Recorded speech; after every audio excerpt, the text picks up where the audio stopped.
So this final review starts with chapter 1, our functions chapter, and we talked a lot about piecewise functions. And at the time we made piecewise functions, we made some tables. And so for example, if this was for the 3x minus 2 table, we said x has to be less than 3, so we put in our boundary point, and then a couple others that were less than that. So then when we plug those in for x, 3 times 3 is 9, minus 2 is 7.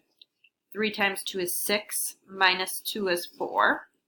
3 times 1 is 3, minus 2 is 2. And then we graph those. So 3, 7, 1, 2, 3, 4, 5, 6, 7. We said that had to be an open circle because of our symbol here. 2, 4, 1, 2. Something doesn't quite seem right. 1, 1, excuse me.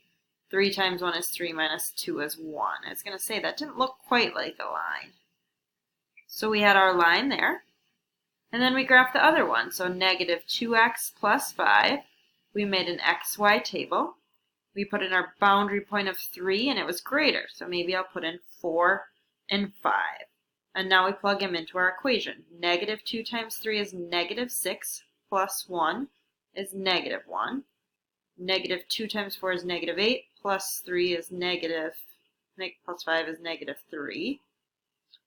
Negative 2 times 5 is negative 10 plus 5 is negative 5. So 3, negative 1, that would be a closed circle. 4, negative 3. 5, negative 5.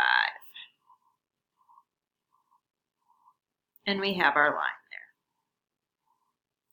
So if we take a look at the second one, we can do something similar. So our first table, 2x, make an xy table. So x is negative 2 and it has to be less than negative 2. So negative 3 and negative 4. We put those into 2x. 2 times negative 2 is negative 4. 2 times negative 3 is negative 6. 2 times negative 4 is negative 8. And we graph it. So here's our symbol. So that's open. Negative 2, negative 4. Negative 3, negative 6. Negative 4, negative 8. And there's our first line. And then our second one, negative half x plus 3. So we start with our boundary again. So when we plug in negative 2, half of negative 2 is 1, plus 3 is 4. We do something greater than negative 2. So negative 1, half of negative 1, so that'd be half plus 3 is 3.5. And let's see, 0, so we'd have 0, 3. So negative 2, 4, 1, 2, 3, 4 is a closed circle. Negative 1, 3.5, 0, 3. And we have our second. So the next topic here is domain and range and composition of functions. So the first one here, g of f of x. So our inside function is the f of x. So this is really g of x minus 4. So we'll go to our g function and we'll replace the x with x minus 4. So x minus 4 squared plus 2. So then we have g of f of x. Wait. Oh, that's the same thing. Okay. Whoops. Only have to do that one once. So letter B, find g of f of x again. So that's g of, there's no f, but this is supposed to be f. 5 minus 3x. So that would be 5 minus 3x squared plus 4. So the next thing it says is graph g of f of x, and we'll do this one from letter A here. So x minus 4 squared plus 2.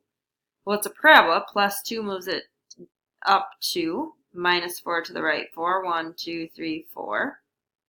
And then we know we have our parabola here.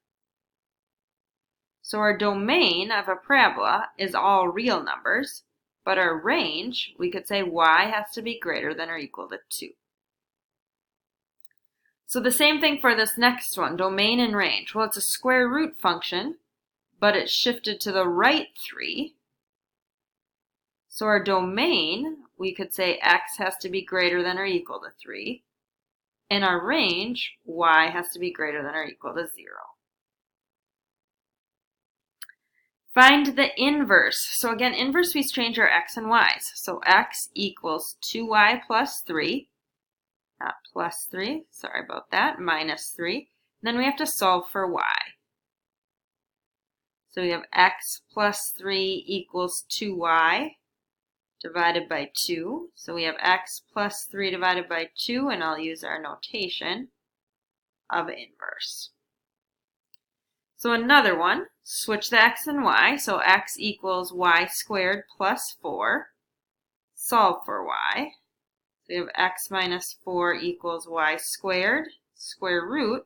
When we square root, we have to posit positive and negative. And then we solve for y. So there's our inverse. The tricky ones are these fraction ones. So again, we start by switching 2y over y minus 5. But this is where multiply by our denominator here, because we don't want to have y in the denominator. So now we have y minus 5 times x equals 2y. If we distribute, yx minus 5x equals 2y. Well, we have to get y's on the same side. So minus yx minus yx. So negative 5x equals 2y minus yx. Factor out the y. So this is y 2 minus x. And now we can divide by 2 minus x. So we have negative 5x over 2 minus x equals, there's our inverse. That got a little messy.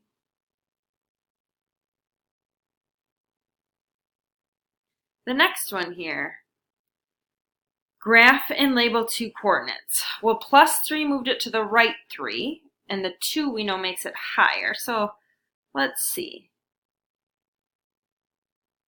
What about when it is 0? Well, if it's 0, we'd square root negative, so we can't have that. So it's to the right 3, so the first thing, it must be 3.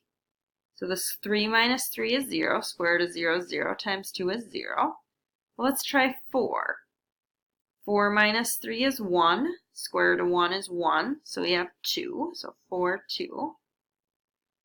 Maybe I'll just, and we know, well, we just need 2, so it's looking like that.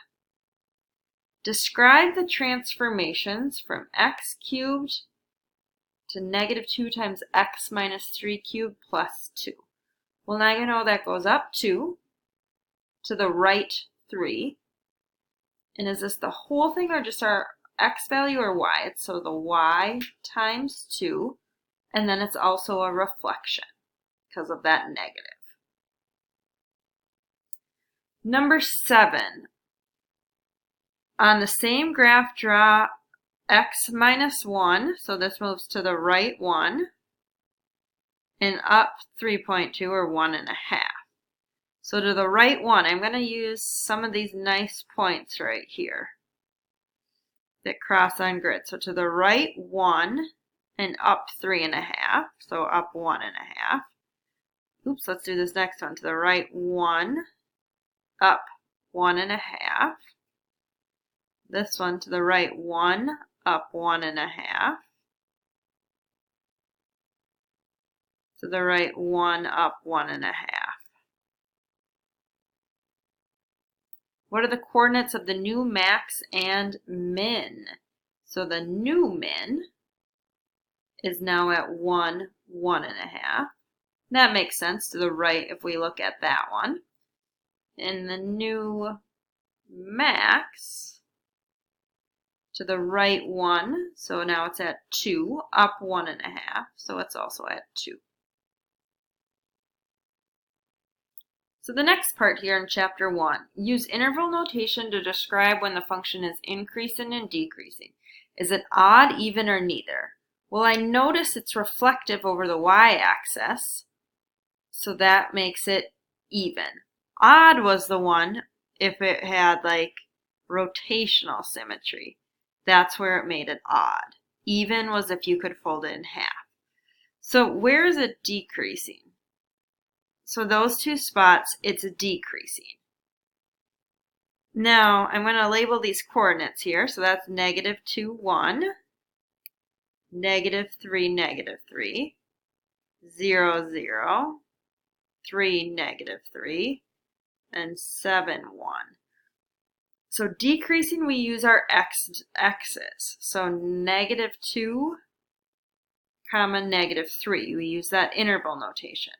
And then from 0 to 3. So increase, it's increasing the other places. So from -3 to 0, and again from 3 to 7. End behavior. End behavior is what's happening at the end. So if you guys remember, it's a parabola. If it's a positive x to an even number, it's here. If it's a negative x to an even, this was a positive x to an odd, and a negative x to an odd. So I look at that. We have -5x to the 5th. So it's got to be like this, because -5x to the 5th, we have a negative and an odd. So as x goes to infinity, y goes to -infinity. And as x gets smaller, y also gets smaller.